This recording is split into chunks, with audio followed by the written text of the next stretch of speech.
So welcome back to crypto with some revelations overnight here. We do have CZ temporarily putting a bit of a bottom in on the market here with a reserve fund. Plus we have updates from SBF with his first tweet since his alleged arrest, and Crypto.com's CEO Kris speaks out. All coming up in this episode. Make sure you like and subscribe to the channel, guys. So starting off with some price data here, we can see BTC has bounced overnight 16.8k, up from around 15.8. As the new weekly candle opened, BTC did start to tank, but as CZ come out with these bullish remarks in some ways, we have seen a bit of a reversal here on Bitcoin. It could well be a bull trap, however. Ethereum still around $1,200, definitely holding up very, very well here. The relative strength of ETH is something to behold, and we can see a spattering of green across the portfolios here with some big winners, the likes of DeFi wallets and some decentralized exchange protocols as well. But starting off here with some Alameda/FTX news. So there's been stories circulating around potential orgies and sex parties at the FTX ranch over in the Bahamas. Crazy stuff. We've joked for a while here about them all being on Adderall, and it seems that they do use certain pharmaceutical drugs to keep themselves well pepped. So a whistleblower here announced that they worked on the FTX campus for around 3 months, and they actually keep a psychiatrist on staff for mental health reasons, but believed to be unofficially just prescribing meds to write stimulant scripts, etc. Tweet from 2021 here from Caroline, CEO of Alameda. Nothing like regular amphetamine use to make you appreciate how dumb a lot of normal, non-medicated human experience is. So does this account for some of the weird stuff coming from SBF's account here? So in his first tweet since the alleged arrest, he put together a 2-piece thread. First one, what? Second one, H. What the fuck is that? Some people replying the fuck, and one of the best responses here is this the first part of a 24-part thread that culminates in a seed phrase for a wallet holding $10 billion. So with the demise of FTX, Sam Bankman-Fried will now forever be in the crypto villain hall of fame. Now someone trying to protect the industry here is CZ. Make of this what you will. I know a lot of people are divided on this subject matter. But first off, he's now announced Binance will start a recovery fund for crypto projects facing liquidity crisis. So I don't think this is intentionally to help those who are maybe insolvent, but those who are facing a bit of a liquidity crunch, maybe having troubles recalling loans or other funds in order to pay back customers. So not necessarily bail out all the bad guys here, but he's trying to put a bit of more liquidity in the market and a bit of a backstop here to the crypto demise. Also, Justin Sun, Tron founder plus Huobi Global, he owns them as well, and Poloniex will support Binance in its initiative. So this is the tweet that CZ posted that has made the markets a little bit more buoyant here. To further reduce cascading negative effects of FTX, Binance is forming an industry recovery fund to help projects who are otherwise strong but in a liquidity crisis. More details to come soon. In the meantime, please contact Binance Labs if you think you qualify. He also further went on to say, we will try to collect the other industry players together to form an industry association globally and try to deal with some of the common standards in business. And with the recent impacts from FTX, he expects this to happen very soon. So on that notorious Twitter Spaces that has just been going on for days and days now, the likes of Simon Dixon, Kim.com, CZ from Binance, Elon Musk have all been speaking on there. There seems to be a real movement towards helping the industry get out of this mess ASAP in an effort to try and save some face here for the crypto industry. So something that has come out here is a Financial Times article on CZ here, pretty much just blaming him for the whole FTX debacle, which is a very obscure way of painting this story here with SBF essentially the Madoff of cryptocurrency. Pointing the finger at CZ is a weird angle for the media to take, says cold-blooded Schiller. So maybe in response to this coming out from the Financial Times and other media outlets, CZ now trying to be the good guy here and putting in a backstop. Also worth mentioning, the Binance Seifu Fund has now been topped up to $1 billion.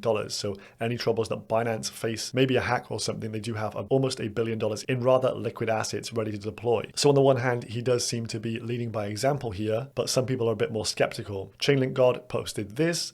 By establishing an industry recovery fund, it looks like Binance is seeking to become the IMF of crypto, i.e. serving as the lender of last resort to soak up liquidity issues. He also posts, we'll be interested to see what the deal terms offered are for this. He has mixed feelings around this situation. Liquidity crisis in crypto are obviously not great, but systemic dependency on a singular powerful entity can introduce other types of risk.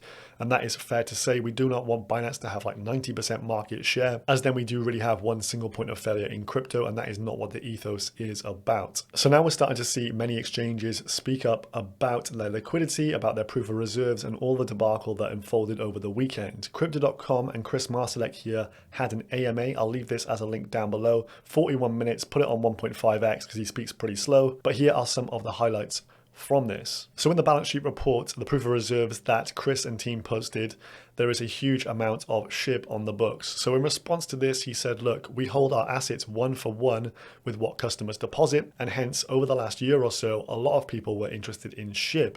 So this is not a problem, he says. We are literally just holding the Shiba Inu tokens that our customers have bought. So within this, he's trying to dispel any myths that they're long on any of these coins. He says we do not invest customer funds. We do not run any hedge fund kind of business. We don't do much investment. We hold assets one for one, and there are no trading of user funds. He then highlighted that they are more of a brokerage here, and what they do is trying to get newbies in crypto into crypto, and what they do is offer quite high fees for enabling them to enter the markets. And I can vouch for this, having used Crypto.com. If you do a trade on any cryptocurrency, say you've got USDC and you want to buy some Doge, you are not getting the CoinGecko price for Doge. They're going to take a huge amount of slippage / margin for themselves. I'm talking single percentage terms. And if you want to cash out back into fiat, they take a big transaction cut there. And if you want to withdraw to your bank account, there's other fees involved as well. So from getting into crypto, depositing some funds, maybe swapping a few coins, and then exiting crypto,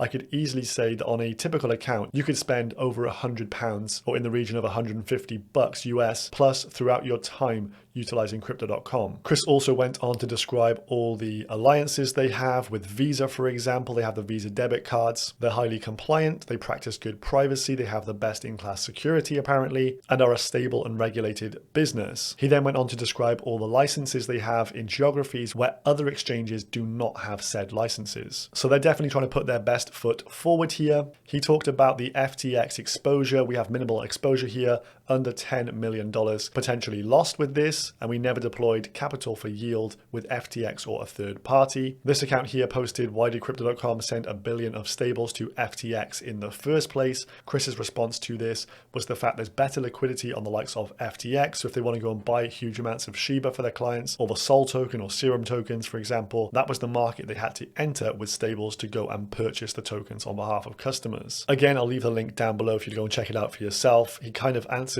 everything that's put in front of him, so fair play for that. And I think the best case scenario here is that their team in some ways is quite incompetent on certain things. Think about fat fingering that huge $400 million over to Gate, and also the $10 million they deposited to a lady's account in the USA. The market has reacted favorably to this news. The CRO price here pumping off the lows just before the AMA, 5.6 cents up to around 6.97 cents as filming here. And I'm seeing a lot less chatter about Crypto.com here on the Twitter spaces. So hopefully we're going to see some calmer times here off the back of all of today's announcements. So just a reminder to stick at it in crypto. Times are pretty bad right now, but we have to band together and push through. Decentralized finance is the way forward, as the alternatives to our freedoms from cryptocurrency are becoming worse by the day. I'll leave you with this from WEF. Like and subscribe. I'll see you in the next one. We're developing through technology an ability for consumers to measure their own carbon footprint. What does that mean? That's where are they traveling? How are they traveling? What are they eating? What are they consuming on the platform? So individual carbon footprint tracker. Stay tuned. We don't have it operational yet, but this is something that we're working on.